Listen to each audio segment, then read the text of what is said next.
Hello, I'm Mike Adam. I am Jim Shear. This is Gimme 5. Hopefully by now you've been watching a little bit, you get it. We pick a category and then we give our 5 favorite, our 5 least favorite. We talk about it, ask for you to jump into the conversation. I'm at the point now where I don't even explain. I know. Maybe that's a bad thing. Jim's like, whatever, you get it. There's probably some statistician on YouTube and like, that's bad, man. If you give the instructions, you'll get 3,000 more viewers. I don't know. So yeah, but you do. So this is going to be a good episode. All right, so this week's category is best album covers of all time. Jim? That's another tough one. It is. So many to choose from. I know. You go to a thrift store now and you go to the vinyl section and there's hundreds and sometimes thousands and thousands of album covers. So number 5 for me, Born in the U.S.A. from Bruce Springsteen.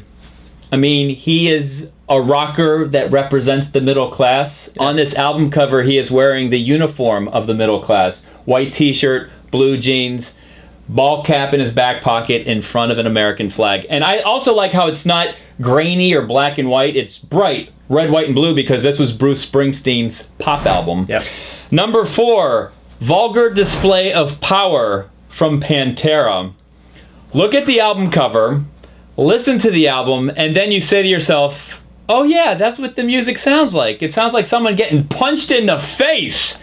It's not pretty, but it is a vulgar display of power. You could see that album cover, and you know what it's going to sound like. Yeah.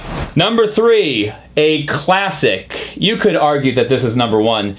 Sgt. Pepper's Lonely Hearts Club Band. When you can look at an album cover for an hour and come up with different interpretations of it, that is a classic album cover, and it's been mimicked thousands of times. Yeah. And people are still talking about what it means. And what number was that for you? 3? Number 3. Okay. Number 2, Nevermind from Nirvana. Yeah. It's the album cover of the 90s. Yeah. And this one, too, has people talking. Was it Nirvana selling out? For sure. Is it symbolic of us chasing the dollar, ever since we're born? Yeah. Good. Or drowning in debt. Drowning in debt. This album cover, when sold in certain chain stores, would have the penis or not the penis. So right. Controversial in its time. Free the penis. And then the number 1 album cover of all time, in my opinion, this one right here, Check Your Head from the Beastie Boys. It's my favorite band of all time. Yep. A picture taken from my favorite photographer of all time, Glennie Friedman. My favorite music font of all time from the artist Hayes. This wasn't even supposed to be the album cover. The Beastie Boys had it. Glennie Friedman was visiting them in LA. He heard the new album. He said, I love it. I got to do the album cover. Like, well, we'll take some pictures with you. So they go out in Cali. They take some pictures. He wanted to have, because the Beastie Boys were going back to their instruments, he wanted to have them carrying around their instruments. So MCA has his bass, Ad Rock has his guitar. In that brown bag, Glennie Friedman told me, drumsticks and maybe a snare drum in there. So all the instruments are represented.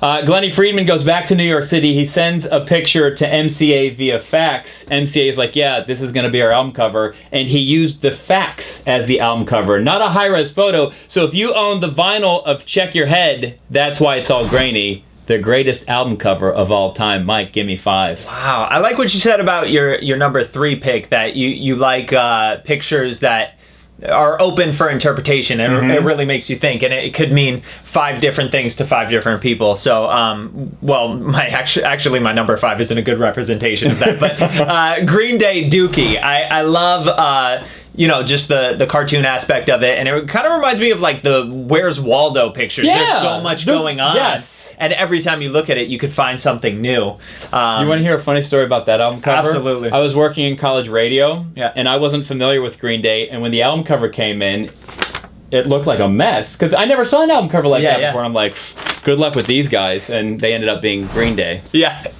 At the number 4 spot, Rage Against the Machine, the self-titled album. Now, there's a Vietnamese Buddhist monk on there. It was a picture taken by like the Associated Press or whatever in the 60s, and he was it was part of a, like, they were protesting or whatever, and he lit himself on fire, and that's what's on the cover. And it's just such a jaw-dropping picture and interesting selection for an album cover. It's just, I mean, it's crazy. It's a crazy picture, and somehow a good representation of Rage Against the Machine and what they were going for. Thank God they were a good band, huh? Absolutely. I mean, it just matched with the image. And I even like their second album cover for Evil Empire. It was great, too. The clean layout of it. Yep.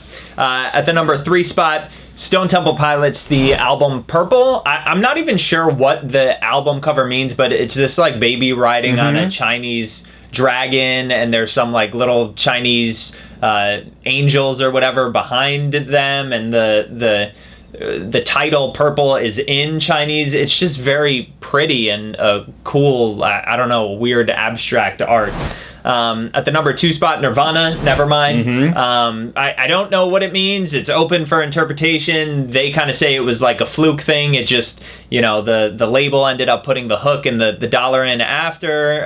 Originally, they wanted like a child being born underwater or something like that, but they couldn't pull that off. So great cover. And the number 1 spot from arguably my favorite band of all time, Led Zeppelin, Houses of the Holy. It's like this creepy cover with the kids crawling on the rocks, and you know, you're wondering like what's over the rocks, and it's just a cool cover. It gives me like chills when I look at it. It's something I would frame and put on my wall, you know. So speaking of that, back in the day, album artwork was like that. You could frame it on the wall. I mean, you could frame it on the wall today, but it's a shame that it's gone from something that you could hold that's this big to something that's on a screen that's this big. Yeah. But you still need the album cover, and I'm glad that it's still around. Yeah. Even though technically you don't need it, but I just like having that little image that reminds me of the album. So let us know what you think below, and until next time, this is Mike Adam. My name is Jim Shear, and we will see yins later.